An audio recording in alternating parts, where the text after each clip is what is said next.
क्या आपको पता है कि झारखंड में एक ऐसी जगह है जहाँ पे लोग ये कहते हैं कि उनके मोबाइल का जो टाइम है वो बदल जाता है। वहाँ पे लोगों का ये कहना है कि कुछ अजीब सी मैग्नेटिक एक्टिविटी होती है। और क्या आपको पता है कि जंगल के बीच में ये सांप कैसे आया? ऐसे इंटरेस्टिंग फैक्ट्स आज आप इस वीडियो में जानोगे। फैक्ट नंबर 10, मैनकाइंड यानी ह्यूमैनिटी की प्रोग्रेस की बात करें तो वॉयेजर 1 जो स्पेसक्राफ्ट है वो बहुत दूर जा चुका है। इतने बिलियंस ऑफ माइल्स और किलोमीटर का डिस्टेंस कवर कर चुका है, यानी ह्यूमैनिटी वहां तक पहुंच गया है। भले ही फिजिकली इंसान का शरीर हाईएस्ट चांद तक पहुंचा है, उसके आगे नहीं गया आज तक, लेकिन अपने स्पेसक्राफ्ट को बिलियंस ऑफ किलोमीटर भेज चुका है, इतना प्रोब कर लिया है। लेकिन अजीब बात यह है कि जिस धरती पे हम लोग खड़े हैं उस धरती के अंदर सिर्फ और सिर्फ 12 किलोमीटर ही हम लोग रिसर्च कर पाए हैं। मतलब विज्ञान यानी साइंस इतनी बड़ी बड़ी बातें करती है, बट ये सुनने में कितना अजीब लगता है कि 12 किलोमीटर से अंदर धरती के अंदर क्या है वो अभी तक वैज्ञानिक मतलब सिर्फ गेस ही कर पाए हैं, एक्चुअल में नहीं पहुंच पाए हैं। कौन सा लोक है, क्या क्रिएचर्स हैं, कितने यूनिक टाइप के क्रिएचर्स होंगे। इतने साल हो गए ह्यूमैनिटी के, लेकिन 12 किलोमीटर के अंदर नहीं जा पाए हैं। 12 किलोमीटर कितना ही होता है मतलब। तो साइंस के ऐसे कई एक्टिविटीज है जो कि बहुत पैराडॉक्सिकल है। अपने समुद्र का 5% ही सिर्फ एक्सप्लोर किया है। धरती के अंदर सिर्फ 12 किलोमीटर 7 मील ही घुस पाया है। और जहाँ पे वो 12 किलोमीटर किया गया है गड्ढा, वहां पे भी एलिजेडली लोग कहते हैं कि चिल्लाने की आवाजें आती है। और जो लोग स्पिरिट्स पे मानते हैं उनका तो ये कहना है कि एलिजेडली सोल से अंदर। बट मेरे हिसाब से साइंस को एटलीस्ट एक्सप्लोर करना चाहिए ताकि पक्का वैज्ञानिकों को साइंटिफिकली प्रूफ बेसिस पे पता चल जाए कि धरती के अंदर है क्या। फैक्ट नंबर 9, ममीज के बारे में आप क्या जानते हो? आप बताओ तो मेरे को। ममीज के बारे में आप ये जानते हो कि पुराने प्रिजर्व्ड बॉडी जिसको अच्छे से रखा गया है, जिसका शेप अभी तक इंटैक्ट है, गला नहीं है, उसको ममीज कहते हैं। पुराने जमाने में बहुत सारे यूनिक मेडिकल टेक्निक्स के जरिए जो बड़े बड़े लोग होते थे उनके बॉडी को प्रिजर्व किया जाता था ममी के रूप पे। तो आज भी जगह जगह हर रोज कहीं ना कहीं ममीज मिलते हैं। कई जगह 1000 साल पुराने ममीज मिलते हैं और कई जगह पे 2-2 हजार साल पुराने ममीज भी मिलते हैं। एंड आप यकीन नहीं करोगे, एक रिपोर्ट को एक जगह पे ऐसा ममी मिला है जो कि 2000 साल पुराना है और उसके अंदर जो ब्लड सेल्स हैं वो अभी तक इंटैक्ट है। जो उसका बॉडी के अंदर ब्लड सेल्स है और व्हाइट ब्लड सेल्स हैं वो अभी तक प्रिजर्व्ड है। मतलब एक ऐसा ममी जिसमें खून पाया गया है लिटरली अभी तक। और ये पाया गया था इजिप्ट में। जो बॉडीज को ममी में कन्वर्ट किया जाता है उसको ममीफिकेशन कहते हैं। तो ममीफिकेशन के बारे में ऐसी कई बातें हैं जो कि आपको बहुत अजीब लगेगी। क्या है कि अभी भी अगर हम लोग कोई किसी इंपॉर्टेंट व्यक्ति के बॉडी को ममीफाई करना चाहे तो उस इफिशिएंसी और उस तरह से नहीं कर पाएंगे जैसे वो लोग करते थे। मतलब वो लोग मेडिकली क्या पेस्ट, क्या मतलब क्या यूज करते थे बॉडी पे कि आज तक कोई ममी में ब्लड प्रिजर्व्ड है। कितनी अजीब बात है। पुराने जमाने में ऐसे कई टेक्निक्स थे जो कि उसी के साथ ही विलुप्त हो गए, आगे की जनरेशन को शेयर हुआ ही नहीं। और यही चीज साइंस के दुनिया में भी होती है। कई लोग ऐसा मानते हैं कि वाटर से कैसे गाड़ी चले, सिर्फ पानी से, बिना तेल के। इसके ऊपर भी कई साइंटिस्ट्स जो है वो अपना बहुत रिसर्च आगे बढ़ा चुके थे और सफल होने ही वाले थे, लेकिन जो कंपनीज है, ऑयल कंपनीज, वो दबा दी उसको। तो ये सब थ्योरीज है, लेकिन ऐसा हो सकता है। बहुत कोई कहते हैं कि निकोला टेस्ला ने वायरलेस इलेक्ट्रिसिटी को भी फाइनलाइज कर दिया था, बट वो कहाँ शेयर हो पाया आगे के जनरेशन में। तो ममीफिकेशन सुनने में एक सिंपल प्रोसेस लगती है, लेकिन उसके पीछे का जो टेक्निक्स है वो अभी भी ठीक से नहीं किया जा सकता। और यही चीज पिरामिड के साथ लागू होती है। आप मेरे बगल में एक इमेज है, इसको देखो। पिरामिड और उसके आसपास मौजूद जितने भी चीजें हैं उसका अगर आप सिमेट्रिकल एनालिसिस करोगे कि वो सिमेट्रिकल है कि नहीं, तो आपको ये पता चलेगा कि वो कंप्लीटली सिमेट्रिकल है। तो उस जमाने में जब मतलब ना बिजली था ना क्या था, 5000 साल पहले कुछ भी नहीं, तो उस टाइम मैथमेटिक्स का इतना नॉलेज होना मतलब एक अजीब सी बात है कि उतना मैथमेटिक्स का नॉलेज होता अगर, तो वो तो बिजली उसी टाइम इन्वेंट कर चुके होते हैं। लेकिन इलेक्ट्रिसिटी तो हाल ही की इन्वेंशन है। तो ये सब चीजें बहुत कंफ्यूजन में डाल देती है कि पुराने जमाने में लोग थे क्या आखिर, उनको कौन नॉलेज देता था, उनको कहां से इसे पता चलता था, और पता था तो क्या उस टाइम भी बिजली हुआ करता होगा जो कि विलुप्त हो गया होगा? मे भी हो सकता है।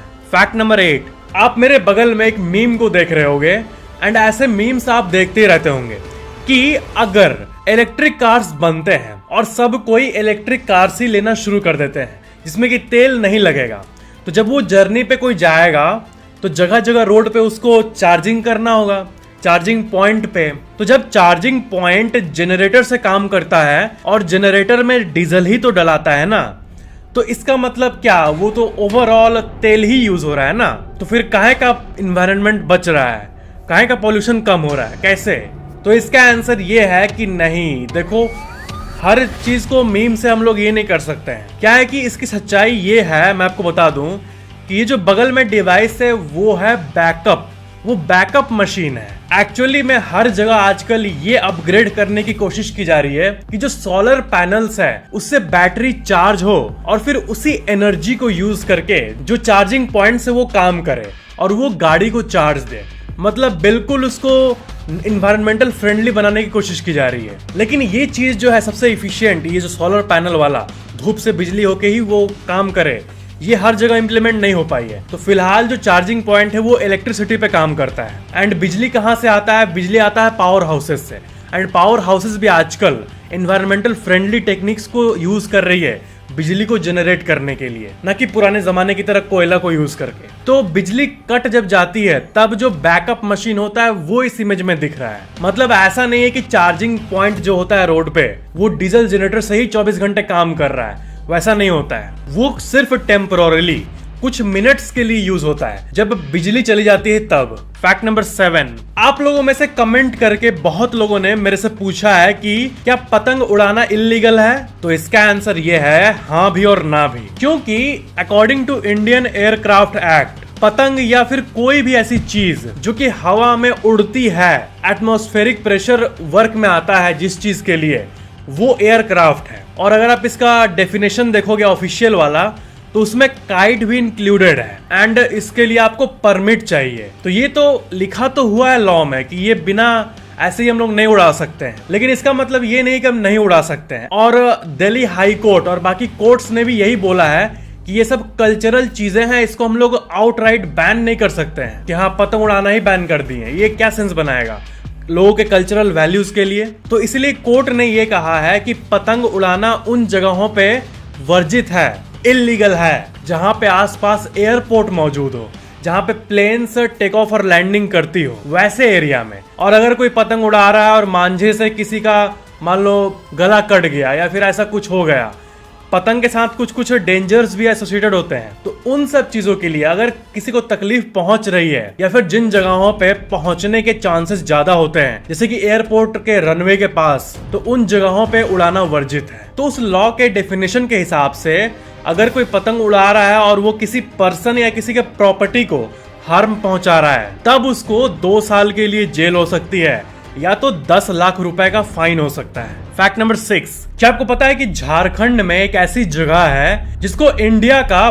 बर्म्यूडा ट्रायंगल कहते हैं। इस जगह पे आने के बाद लोग ये कहते हैं कि उनका जो, अगर किसी के पास फिजिकल कॉम्पास है तो वो रैंडमली घूमने लगता है। मैग्नेटिक अनोमली यहाँ पे प्रतीत होता है। और सबसे अजीब बात यह है कि लोगों का जो एनालॉग क्लॉक होता है, जैसे कि हाथ में अगर एनालॉग क्लॉक है, उसका टाइम नहीं बदलता, बट मोबाइल के अंदर का टाइम कभी कभी 1 साल आगे चला जाता है। इमेजिन करो कि आप गाड़ी में जा रहे हो, इस जगह से पार हो रहे हो और आपके मोबाइल के सारे एप्स आपको नोटिफिकेशन दे रहे हैं कि your time is in correct your time, और ऊपर से आप मोबाइल के पैनल को देखें और टाइम देखें तो दिखा रहा है 2030 या फिर 2028। तो इसी अजीब चीज के बहुत सारे विटनेस इस जगह पे रहे हैं, जो कि बहुत ही अजीब बात है। और अब यहाँ पे बात आती है एक्सप्लेनेशन की। तो इस चीज का तो साइंटिफिक एक्सप्लेनेशन भी मौजूद है और पैरानॉर्मल एक्सप्लेनेशन भी मौजूद है। और साइंटिफिक में ये कहा जाता है कि एनालॉग में टाइम नहीं बदलता, सिर्फ मोबाइल में बदलता है, और उसी मोबाइल में बदलता है जिसमें कि कोई सिम लगा हुआ है। तो इसका मतलब जो नियरेस्ट सेल टावर का सर्वर है उसमें कुछ बग या गड़बड़ी हो सकती है, जिसके चलते सिर्फ सिम लगे हुए मोबाइल में ही टाइम बदलता है। ये एक बहुत ही पॉसिबल एक्सप्लेनेशन है जिसको कि बहुत लोग एक्सेप्ट किए हैं। बट यहाँ पे एक अजीब बात आती है कि सेल कंपनी उसको ठीक क्यों नहीं कराती है, और हमेशा ऐसा क्यों होता है इस जगह पे। मोबाइल सिम जब ये कॉम्बिनेशन होता है तब ये होता है, तो इस बात से ये समझ आता है कि हाँ प्रोबेबली सर्वर का ही गड़बड़ी होगा। बट ये बहुत सालों से होते आ रहा है और अभी तक कंपनी ने एक्शन क्यों नहीं लिया। अगर जितने भी सेल कंपनीज के सर्वर वहां मौजूद है तो उनको ठीक होना चाहिए ना, या फिर सर्वर्स किसी ऐसी जगह पे हैं जहां पे कोई मे बी मैग्नेटिक एनोमली हो धरती में, और उसके चलते वहां के जो डिजिटल डिवाइसेस हैं वो ठीक से काम नहीं करते होंगे। इंडिया में भी मिस्टीरियस जगहों की कमी नहीं है, इसके ऊपर भी फुल वीडियो लाऊंगा, टेंशन मत लो। Fact number 5, zombie apocalypse possible है कि नहीं, इसके बारे में मैं आपको एक बताया था थ्योरी। और अभी के टाइम में भी चींटियों को कोई कंट्रोल कर सके, चींटियों के माइंड को कोई बाहरी चीज कंट्रोल कर सके, एक वायरस, और वो अपने हिसाब से चींटियों के बॉडी को नचा सके, ये अभी एग्जिस्ट करता है। तो वैसे ही कुछ वायरस पिजियंस में भी पाया गया है। पैरामैक्सिको वायरस नाम का एक वायरस है जो कि पिजियंस में पाया गया है। और इसमें क्या होता है कि ये जब वायरस इन्फेक्ट करता है तब पिजियंस के बॉडी को वो कंट्रोल करने लगता है। तो बाहर का कोई वायरस किसी और के बॉडी पे होस्ट बन के उसको फीड करे, ये अलग बात हो गई, लेकिन उसको कंट्रोल करे, ये आप डीपली सोच के देखो, बहुत ही अलार्मिंग बात है। तो कोई ऐसा वायरस अगर आ जाए जो कि इंसान के बॉडी पे फीड ही ना करे बल्कि इंसान के माइंड को कंट्रोल करे, एकदम जिस तरह है, एकदम जैसे वायरस ज़ॉम्बी में दिखाते हैं वो पगले की तरह करने लगते हैं, वैसा अगर एक्चुअल में कोई वायरस आ गया ना, पता नहीं क्या होगा।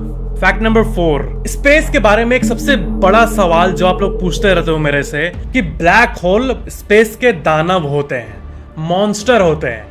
तो जब दो मॉन्स्टर मिलते हैं, दो ब्लैक होल जब आपस में आमने सामने होते हैं तो किसका वेटेज भारी होता है, कौन जीतता है। तो देखो, चाहे एक ब्लैक होल बड़ा हो दूसरा छोटा हो, चाहे दूसरा बड़ा हो पहला छोटा हो, या फिर दोनों सेम साइज का हो, जब भी दो ब्लैक होल्स आमने सामने आते हैं तो वो मिल के वो एक दूसरे से लड़ते नहीं है, बल्कि एक दूसरे के पास आके मिल के एक और बड़ा ब्लैक होल बनाते हैं। मतलब हमारे दो दुश्मन मिल के एक बड़ा दुश्मन का संगठन बना लेते हैं। फैक्ट नंबर 3, क्या आपको पता है कि इलॉन मस्क मार्स पे ह्यूमैनिटी को ले जाने का सपना क्यों देखते हैं, और ये किसी बाकी प्लेनेट पे पॉसिबल क्यों नहीं है। तो देखो, हर कुछ को हमें रियलिस्टिक सोचना चाहिए कि एक्चुअल में मार्स में अगर कोई बस्ती बस गई, एक टाउनशिप बन गया, तो उस पे क्या चैलेंजेस आ सकते हैं, और उसी के कंपैरिजन में अगर हम लोग किसी और प्लेनेट पे कोई बस्ती बना दिए तो उसमें क्या चैलेंजेस आ सकते हैं। तो हाँ, मार्स में थोड़ा तकलीफ होगा,